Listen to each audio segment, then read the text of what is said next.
અમરેલી જિલ્લાના લીલિયા તાલુકાના Antaliya reserve forest વિસ્તારમાં બનેલી એક હૃદયદ્રાવક ઘટનામાં અમરેલીના 21 વર્ષીય સોહિલ મુજાવર નામના યુવાનનું સિંહના હુમલામાં મોત થયું છે. આ ઘટનાએ વન વિભાગની સમગ્ર સુરક્ષા વ્યવસ્થા અને કર્મચારીઓની નિષ્ઠા સામે ગંભીર સવાલો ઊભા કરી દીધા છે. સેવ લાયન પેજના સ્થાપક મયંક ભટ્ટે આ ઘટના અંગે તંત્ર સામે આકરા પ્રહારો કર્યા છે.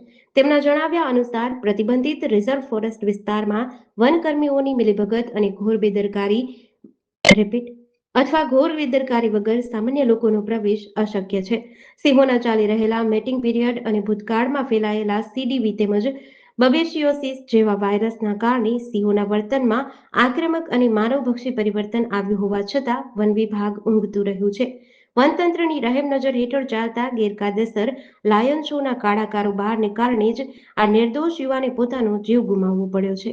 બીજી તરફ લેલિયાના રેન્જ ફોરેસ્ટ ઓફિસર વત્સલ પંડ્યાએ વન વિભાગનો બચાવ કરતા જણાવ્યું કે આ ઘટના રાત્રિના સમયે બની હતી, જેમાં 3 વ્યક્તિઓ સામેલ હતા અને તેમાંથી એકનું સિંહના હુમલામાં મોત થયું છે. હાલ વન વિભાગ પોતાની કાયદાકીય ચટકબારીઓ શોધવા માટે અન્ય સ્થાનિક યુવકોની અટકાયત કરીને પૂછપરછ કરી રહ્યું હોવાનો આક્ષેપ થઈ રહ્યો છે.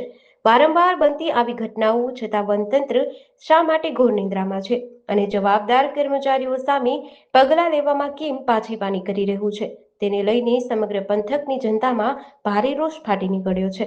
સમગ્ર ઘટનાની આજની વાત કરીએ તો અંટાળિયા રેવન્યુ વિસ્તાર જે લુવારિયા રિઝર્વ ફોરેસ્ટની બાજુનો વિસ્તાર છે, ત્યાં સાંજના 7:30 થી 8 વાગ્યાના સમય દરમિયાન આ વન્ય પ્રાણી માનવ વચ્ચેની ઘર્ષણની ઘટના બની છે. આ એક દુઃખદ ઘટનામાં એક મૃતક છે સોહિલ મુંજાવર, ઉંમર વર્ષ 21 અને અમરેલીના વતની છે. આ ઘટના બનવા પાછળનું કારણ પ્રાથમિક માહિતી મુજબ એવું જાણવા મળે છે કે ત્યાં મેટિંગ પેરમાં સિંહ હતા. તે દરમિયાન કદાચ કોઈ ઉશ્કેરણી કે પજવણી થઈ કે કયા કારણોસર સિંહ દ્વારા આ હુમલો કરવામાં આવ્યો તેની ઊંડી તપાસ કરવામાં આવશે. એ કેવી પરિસ્થિતિઓ સર્જાઈ જ્યારે આ પ્રકારની ઘટના બની.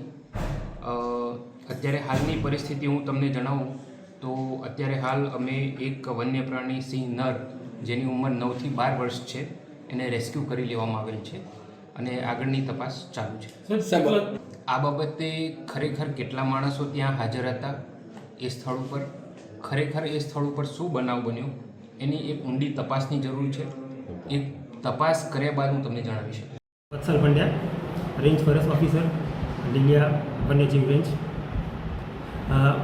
આ ઘટના 7:30 થી 8 વચ્ચેના સમયગાળા દરમિયાન અંટાળિયા રેવન્યુ વિસ્તારમાં બનવા પામેલ છે, જેની અંદર 3 વ્યક્તિઓ સામેલ હતા. જે પૈકી એક વ્યક્તિનું મૃત્યુ થયું છે, જેમનું નામ છે સોહેલ મુંજાવર, જેમની ઉંમર 21 વર્ષ છે અને એમનું રહેઠાણ અમરેલી ખાતે છે. બીજા 2 વ્યક્તિઓ છે તે પણ અમરેલીના જ છે અને એ 2 વ્યક્તિઓની અત્યારે હાલ તપાસ ચાલુમાં છે કે જેથી આગળની કાર્યવાહી કરી શકે. સાહેબ, અત્યારે જે આ જનાવરે હુમલો કર્યો છે એને અત્યારે ડેડ બોડી લઈને સિવિલ હોસ્પિટલે આવ્યા છે, ત્યાં કોઈ વિગતવાર જાણવા મળેલું છે કાંઈ? ના, અત્યારે હાલ ડેડ બોડી સિવિલ હોસ્પિટલ પડેલ છે. આગળની કાર્યવાહી માટે મેડિકલ ડિપાર્ટમેન્ટને જાણ કરી છે. ખૂબ જ દુઃખદ સમાચાર આવ્યા છે. લીલિયાના અંટાળિયા રિઝર્વ ફોરેસ્ટ વિસ્તારની અંદર સિંહના હુમલામાં એક વ્યક્તિનું મૃત્યુ થયું છે. માહિતગાર સૂત્રો દ્વારા જાણકારી મળી રહી છે કે ગેરકાયદેસર સિંહ દર્શન ચાલતું હતું અને ગેરકાયદેસર સિંહ દર્શન કરતાં મીટિંગ પીરિયડમાં રહેલા સિંહે હુમલો કર્યો અને એની અંદર એક વ્યક્તિનો જીવ ગયો, એક યુવકનો જીવ ગયો છે. તો ઉત્તરોત્તર સિંહના જે એટેકની જે ઘટનાઓ બની રહી છે, તો એ બાબતમાં વન વિભાગે, સરકારે યોગ્ય વ્યવસ્થાપન કરવાની જરૂર છે. આવા હુમલા થતાં રોકાવા જોઈએ અને કઈ પરિસ્થિતિમાં આ જે હુમલા થાય છે એનું સચોટ વિશ્લેષણ થવું જોઈએ.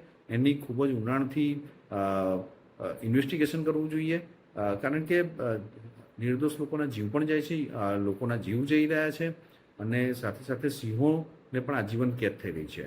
તો જે પ્રમાણે વર્ષોથી સિંહ અને ગીરના સ્થાનિકો એકબીજા સાથે રહેતા આવ્યા છે અને અત્યારે જે પરિસ્થિતિ ઉદ્ભવી છે કે ઉત્તરોત્તર સિંહોના જે હુમલા થઈ રહ્યા છે, તો એની અંદર ખૂબ જ ઊંડાણથી તપાસ કરવાની જરૂર છે.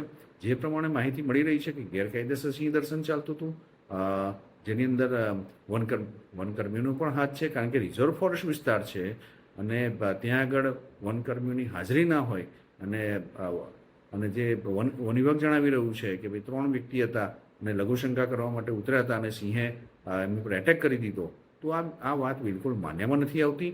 અને જે પ્રમાણે જે માહિતગાર સૂત્રો કહી રહ્યા છે કે થોડા વધારે લોકો હતા અને એ બધા જ સિંહ દર્શન કરવા આવ્યા હતા ગેરકાયદેસર, અને એ લોકોને પાકી માહિતી હતી કે આ વિસ્તારની અંદર ભગત નામનો સિંહ અને માદા મીટિંગ પીરિયડમાં છે અને એને જોવા માટે ગેરકાયદેસર રીતે રિઝર્વ ફોરેસ્ટ વિસ્તારની અંદર આવ્યા હતા. તો ગેરકાયદેસર રીતે જ્યારે રિઝર્વ ફોરેસ્ટની અંદર આ વ્યક્તિઓ ઘૂસ્યા છે તો વન વિભાગને જાણ કેમ નથી? વનકર્મીઓ ત્યાં હાજર કેમ નહોતા?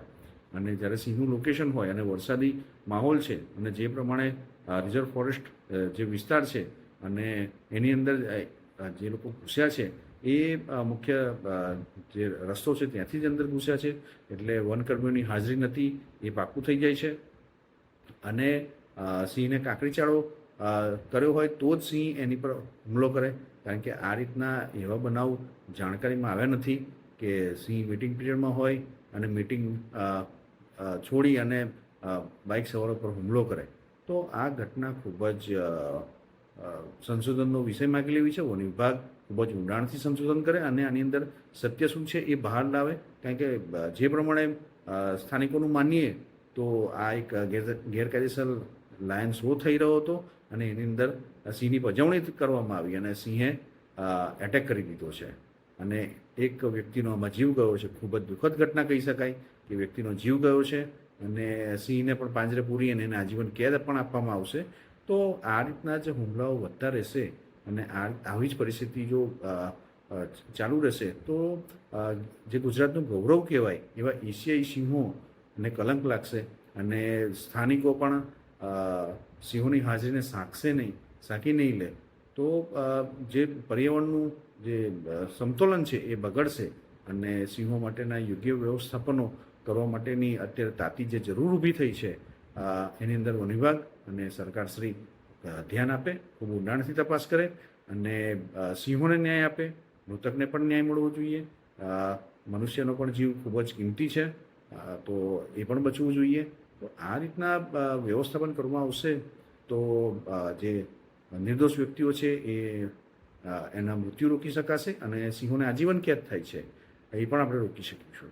તો વન વિભાગ અને સરકારશ્રી એસઓપી બનાવે, મેનેજમેન્ટ પ્લાન બનાવે, કારણ કે નેશનલ પાર્કથી વધારે સિંહો બૃહદ ગીર વિસ્તારની અંદર ફરી રહ્યા છે અને એની માટેના કોઈ પણ વ્યવસ્થાપન આયોજનો છે નહીં. માનનીય વડાપ્રધાન નરેન્દ્ર મોદી સાહેબે જ્યારે પ્રોજેક્ટ લાયનની જાહેરાત લાલ કિલ્લા પરથી વર્ષ 2020ની અંદર 15મી ઓગસ્ટના દિવસે કરી હોય ત્યારે આ પ્રોજેક્ટ ખૂબ મહત્ત્વનો બની જાય છે.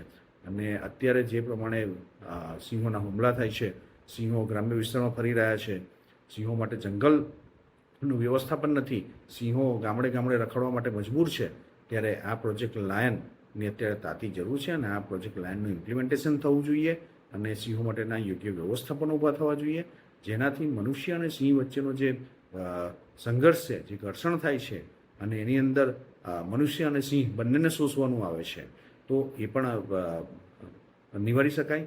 અને સાથે સાથે જે તત્વો વન વિભાગની અંદર રહીને અને ગેરકાયદેસર સિંહ દર્શન કરાવે છે તો એ લોકોને પણ સબક મળવો જોઈએ, એ લોકોને પણ પાઠ ભણાવવો જોઈએ, એની પણ અત્યારે તાતી જરૂર છે. તો વન વિભાગ અને સરકાર આ બાબતમાં કડક પગલાં ભરે. જેડીસી ન્યૂઝ સાથે મૌલિક દોશી, અમરેલી.